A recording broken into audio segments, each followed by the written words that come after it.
Hello, and welcome to Nemo's News.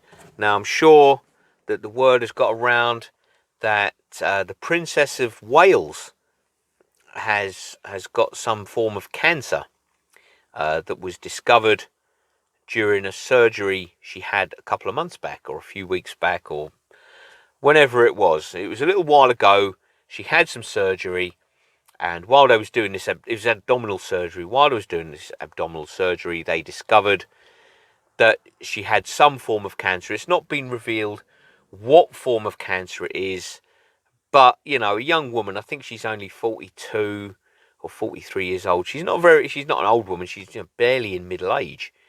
Um, and the point of the story, the point of what I'm talking about, is this is a young woman with a young family. Yes, she's in the spotlight. Yes, she's one of the most prominent of the royal family. And whether you like the royal family or you don't, and in this, I've got to be honest, going in, I'm not a fan of the royal family, and I think they really should be disbanded. That's not going to happen, but, uh, you know, the Princess of Wales is one of the most prominent of the royals. You've got the King, who I don't really go much on, to be honest. I'm not a big fan of the King. You've got his wife, and then you've got Prince William, and then the Princess of Wales, Kate or Catherine, whatever you prefer to call her. Either way. Now, what we're talking about is we're talking about a young woman with a young family. She's got young children, you know. Whether she's a prominent person or not, whether she's in the spotlight or not, she's been basically forced to reveal her diagnosis and everything else to the world because the British media, once again, the verminous, scummy, vile, disgusting, cheap, nasty, sleazy British media have once again hounded yet another person, another woman. They've learned nothing from what they did to Caroline Flack, the TV presenter, whether you liked her or you didn't, whether you watched her TV shows or you didn't. I personally didn't. You know, it's another young woman that has been hounded. I mean, Caroline Flack eventually, she took her own life. And for anybody to do that is terrible because, it's just such a waste of a young life. Caroline Flack wasn't a very old person. That doesn't make any difference on their age. But once again, the British media have done their thing and they've hounded somebody and they've persecuted somebody and they've badgered and harassed and molested somebody until they reveal, they reveal their innermost secrets because apparently we, the public, need to know. The Princess of Wales hasn't been seen in public for quite a long time. I suppose that in itself is unusual. Somebody like the Princess of Wales, who's very prominent in public life, she does a lot of work.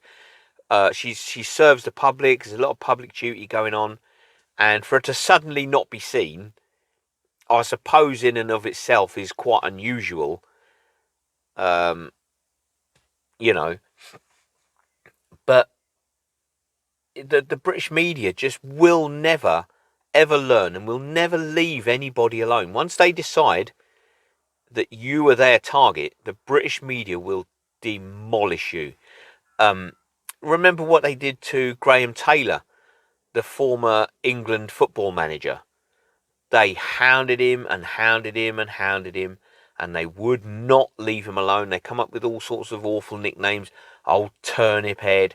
It's a game. Football is a game that children play. It is not the be all and end all. Nobody's life is at stake. Well, you know, um, and they hounded him. The trouble is with the English football team is the setup is different. In England, it's more club than country. So the England football team is never really going to be successful because it's club over country. But they hounded Graham Taylor and they took him to pieces. They did a demolition job on him. And that is what the vile, scummy, disgusting, abhorrent British media will do. Once you're in their sights, they will not leave you alone. It's as simple as that. You are their property. You are there to be demonized. You are there to be vilified. And it happened with that Welsh rugby player. What's his name? Gareth Thomas, I think it is. I'm just gonna have to do a fact check. A quick fact check reveals that Gareth Thomas, the Welsh rugby player,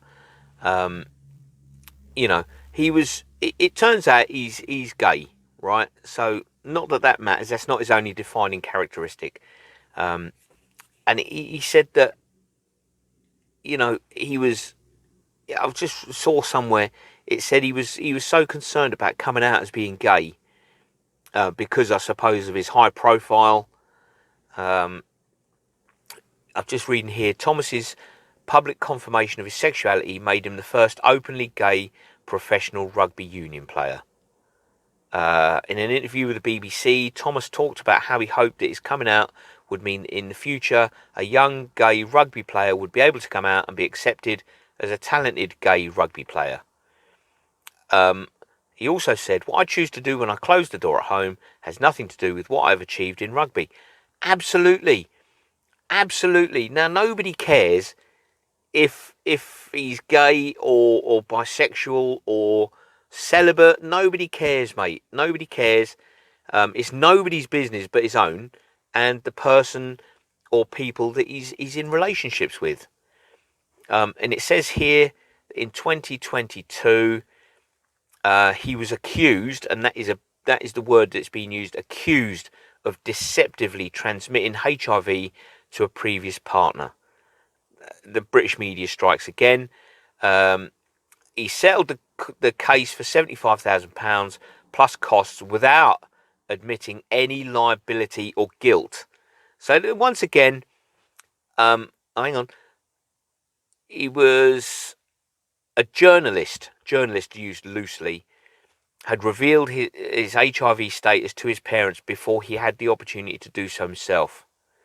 While Thomas declined to name the journalist or the paper they write for, he did say, "Everybody will know, especially of late," leading the Press Gazette to suggest it could, maybe, possibly be The Sun, one of Great Britain's shabbier tabloid red top newspapers. It's often been said, I wouldn't believe the date on the front of The Sun. That is just a terrible. I heard a comedian crack a joke the other day about The Sun. What is it good for? Absolutely nothing. You can't even use it as toilet paper because you wipe on more than you wipe off. And there's a lot of truth in that. And this isn't just going to be a vlog bashing the Sun newspaper, because all the British media are the same. The British media, once they decide that you are their target, they will not leave you alone. And it's as simple as that. Going back, I've gone off on a bit of a tangent there. Going back to the Princess of Wales, she was forced to reveal her cancer diagnosis ahead of time. She's got 3 young children to think about. What are they? 10, 8 and 5, I think, the ages. I could be wrong on the ages, but they're very young children. They're very small children, only tots really. And now, because a newspaper or a journalist or somebody in the British media has decided she has to reveal, let's be fair, what is a serious health thing. Nobody wants to hear of people getting cancer. Nobody wants to hear of young children finding out their mum has got cancer. That's a horrible thing. Now this Kate Middleton's, I'll call her Kate 'cause it's easier. Kate Middleton's cancer thing was her business. It was the business of Kate Middleton, Prince William, and their children, first and foremost. I understand that, yes, she's in the public eye. Yes, she's the Princess of Wales. Yes, she is known absolutely globally. Let's be fair, there are some celebrities that you could walk past in the street, not recognise them from a can of paint. But Kate Middleton, the Princess of Wales, there's people in far-flung parts of the globe that will know who she is, will know just by sight that this is the Princess of Wales. So yes, it is unusual for somebody of her profile to suddenly just go missing. There's been all sorts of wild rabbit hole conspiracies on the go. She had surgery for something, I don't know what, it's not been revealed. It's none of my business. She had stomach surgery, she had abdominal surgery. Whilst they was in there, they found some cancerous things. I mean, I don't know. The inner workings of the female body is just a mystery. There's a lot more going on in there than the male body. But she shouldn't have to reveal something as serious as this to her family because somebody in the British media has decided that that's the way it's got to be. The British media are just so shabby. They really are the shabbiest of the lot. And they just, if they can't get a story, and I'm speaking generally about the British media, they will just make something up and then retract it later. And then they'll apologise on page 13 in a teeny tiny little article. They'll give it a column inch. Or we apologise to insert celebrity who we've decimated here. And they'll lead on the front pages with what this celebrity has apparently done. Gareth Thomas, the rugby player, comes out as gay. Okay. Alright, he likes blokes. Nobody cares. It's not, we're not in the 1970s anymore. If people, I don't understand what the big deal is about other people's sexuality. If you get men that are attracted to men, then that's fine. Find a consenting man and have a relationship. If you get women that are attracted to women, find a consenting woman and have a relationship. If it's nobody's business but theirs. But for some reason, people are absolutely obsessed with it. I watched a program with Gareth Thomas a little while ago. It was one of these SAS type programs, and it said, he's gay, he's homosexual. Well, all right, fair enough. Move on from that. That's not his only defining characteristic. It's not. He was a Welsh rugby hero, a Welsh rugby legend. Let's talk about that. Not the fact that he's gay and he's got HIV. That's irrelevant. That's nobody's business but his. But somehow it becomes out in the public, and then everybody, it's everybody's business then. And Caroline Flack, just to go back there, she was involved in some sort of domestic disturbance with the bloke she was with, and that somehow made it into the papers, and then they just hounded her and took her to pieces. And in the end, she was so distraught, distressed, dismayed that she took her own life. And that is a terrible thing. Imagine having that on your conscience, that you've caused somebody to take their own life because you've harassed them that much. That's awful. I couldn't imagine living with that kind of guilt on my conscience, where I'm responsible for effectively ending somebody's life.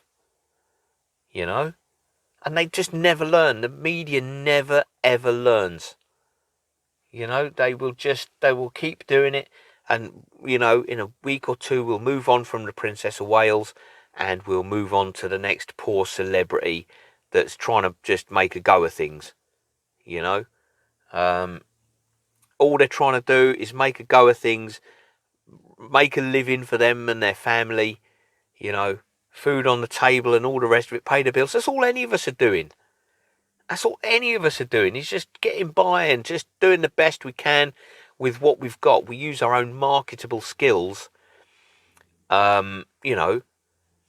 some people are good at painting, some people are good at singing, some people are good at sculpting, some people are good at, whatever.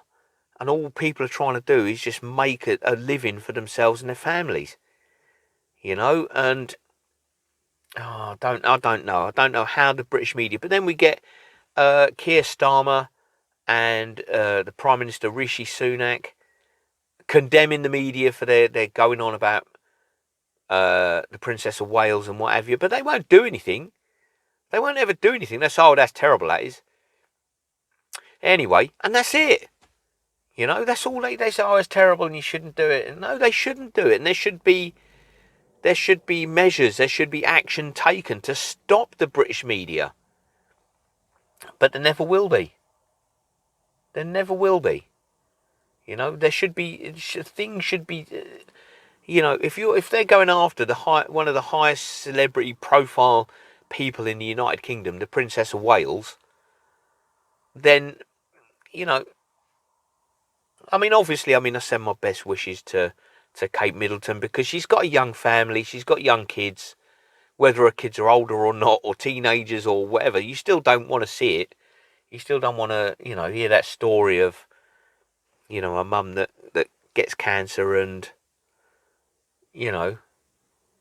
it's just, I don't know. The British media really needs to be told that they just can't keep doing it. They can't keep persecuting people and demonising people and vilifying people. It's just not on, and it shouldn't be a thing that we're still talking about in 2024. It just shouldn't happen. But somehow they're free to continue. The thing is, I don't know. I just don't know anymore. I don't know what it's all very well and good for the powers that be to say, well, it's not right and it's out of order. It isn't right and it is out of order. So take steps to combat it then. But there we go. That's the price you pay, I suppose. I will finish this vlog, by sending good juju into the universe, especially to Kate Middleton, who's got a cancer thing going on. Peace, love, and harmony. That's really it. So I hope you've enjoyed this particular episode of Nemo's News. Take it easy. I'll catch you next time.